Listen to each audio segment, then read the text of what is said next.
大家好，欢迎大家观看《Morienzik》，我是 Dantes 戴亮。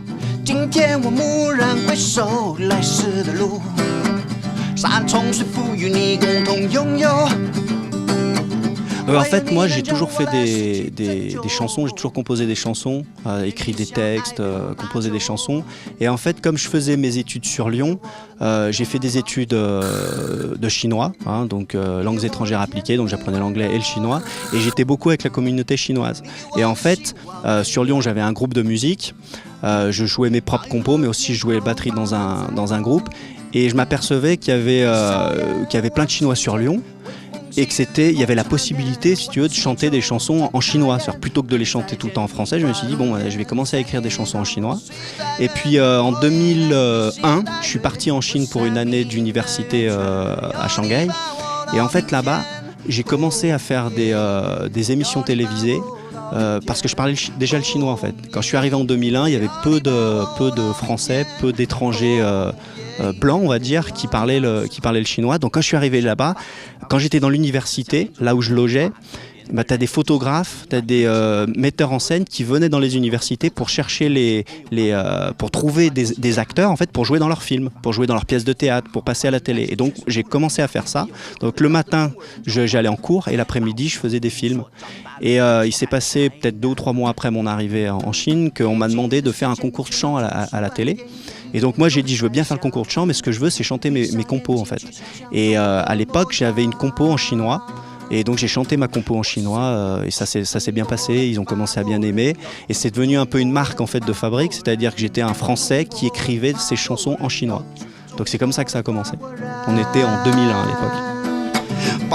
北京、成都、重庆、长春、大同、大连、福州、贵阳、哈尔滨、呼和浩特、杭州、海口、济南、南昌、南京、南通、苏州、三亚、上海、深圳、天津、武汉、芜湖。 Si tu veux, Dantes, en fait, pour moi, c'était un nom qui sonnait bien parce que les premiers concerts que j'ai faits avec ma guitare en public, c'était quand je suis allé en Grèce.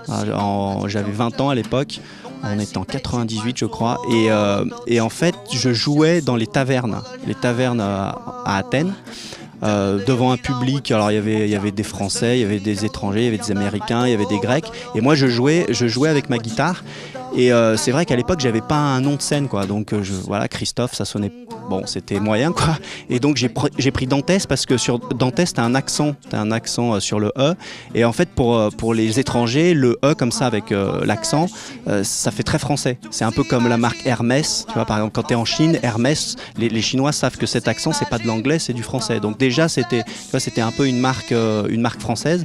Et puis parce que j'aime bien aussi l'histoire de Monte Cristo qui se bat pour essayer d'avoir quelque chose. Donc la musique, ça a toujours été aussi un combat, tu vois, d'essayer d'arriver à faire vivre ces chansons. Parce qu'une fois que tu as créé une chanson, après il faut se battre pour aller faire des concerts, pour trouver un public, pour conquérir le public. Ouais, j'aimais bien cette idée-là. Tout s'imagine pour un Français de Chine. Tout s'imagine pour un Français de Chine. Tout s'imagine pour un Français de Chine. Entre la tour Eiffel et la Paire d'Orient, ça se passe pas mal. Tous deux pointés vers l'avenir, la verticale. Il est bon d'être français sur la terre chinoise. Je l'aime et je l'apprivoise. Je suis allé chercher l'inspiration pour mes poèmes. J'ai trouvé un pays et des gens qui aiment. Donc j'ai aussi un nom chinois en fait, parce que quand je suis arrivé en Chine, je m'appelais donc Dantes, c'était mon nom français, mais pour les Chinois, Dantes ça veut rien dire. Donc en fait, mon nom chinois c'est Dai Liang. Alors Dai Liang, ça veut dire qui porte la lumière. En fait, Dai c'est un verbe. Ça veut dire porter, c'est comme quand tu portes un chapeau ou tu portes des lunettes. Et Liang, c'est tout ce qui est lumineux, quoi. Donc pourquoi je m'appelle Dai Liang? Parce qu'en fait, donc, quand tu arrives sur une scène, tu as tout de suite la lumière et tu mets les lumières, ça y est, le spectacle commence. Donc ça, c'était une bonne idée. Et puis aussi parce que moi, j'ai appris le chinois à Lyon. Et en fait, Lyon, en chinois, ça se dit Liang. Liang. Et donc le jeu de mots avec la lumière, Liang. Voilà, donc en fait, tu portes Lyon.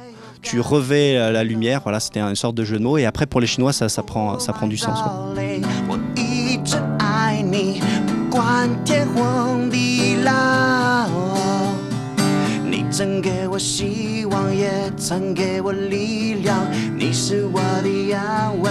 Alors, pour mon style musical, en fait, si tu veux, moi, j'aime tout ce qui est pop rock. J'aime bien aussi la variété.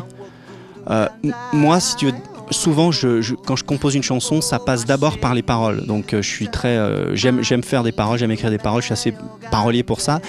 Après, il va y avoir le côté musical qui va venir, plutôt folk quand j'utilise la guitare. Mais c'est vrai que puis comme je disais, j'ai commencé l'orgue très jeune, quoi, j'avais 8 ans, donc j'étais un fan de Jean-Michel Jarre. Donc j'aime aussi mettre des sons un peu bizarres dessus, quoi. J'aime bien l'électro aussi, j'ai bossé avec des gens qui font de l'électro à Shanghai. Mais moi, c'est vrai que tout de suite, je vais plus vers le folk, pop, rock. Après, ce qui se passe, c'est comme j'ai chanté en chinois, tu avais des sonorités un peu différentes. C'est-à-dire, quand tu chantes en chinois et quand tu chantes en français, le rythme de la langue, la prononciation, le feeling que tu vas avoir dans la chanson, ça va être un peu différent. Donc, il a fallu que je donne un nom à mon style. Donc, ça s'appelle French Mandopop, ou le Mandopop à la française. Donc, Mandopop, c'est les chansons chinoises, en fait. C'est comme tu dis, il y a la K-pop, la pop de Corée. T'as le J-pop, la pop japonaise, et puis t'as la C-pop, donc c'est la pop chinoise, ou mandopop on dit. Mais moi je chante en chinois, mais c'est un style français, donc c'est pour ça que j'ai appelé ça la mandopop à la française. Voilà, donc c'est mon style. Oh my darling, 一直爱你，不管结婚离了。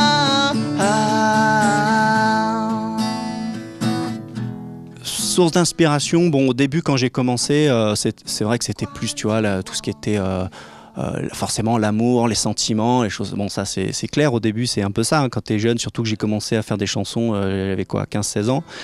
Après, comme je suis allé en Chine justement assez tôt, je suis allé en Chine à 22 ans, ça fait plus de 10 ans que j'y suis, tu vois, quand tu es dans un pays étranger, bon, tu es un étranger, donc tu vis des choses qui sont différentes que si tu étais resté chez toi. Tu vois, si j'étais resté là en Rhône-Alpes, en Maurienne et tout, bon, il y a plein de choses que j'aurais pas vécues. Donc, il y a eu pas mal ce qu'on appelle le flou culturel, tu vois. C'est-à-dire que des fois, tu arrives dans un pays, tu comprends pas ce qui se passe, ou l'incompréhension entre les peuples, tu vois. Ou alors, justement, le fait de jouer de ça, le voyage, voilà, le voyage, c'est aussi une source d'inspiration. Après, comme j'ai progressé aussi dans la langue chinoise, comme j'étais là-bas et puis que j'ai écrit des chansons en chinois. Après, j'ai commencé à faire des jeux de mots en chinois, quoi. Donc, j'ai essayé de toucher les gens là-bas par mes textes. Donc, il y a eu aussi beaucoup la culture. Par exemple, en Chine, ils ont ce qu'on appelle l'opéra de Pékin.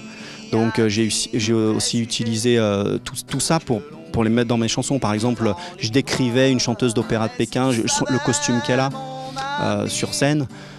J'ai essayé de mélanger aussi par exemple du rock avec de l'opéra de Pékin. J'ai aussi utilisé des instruments traditionnels chinois dans la musique folk que je faisais. Donc en fait j'ai essayé plein de mélanges comme ça.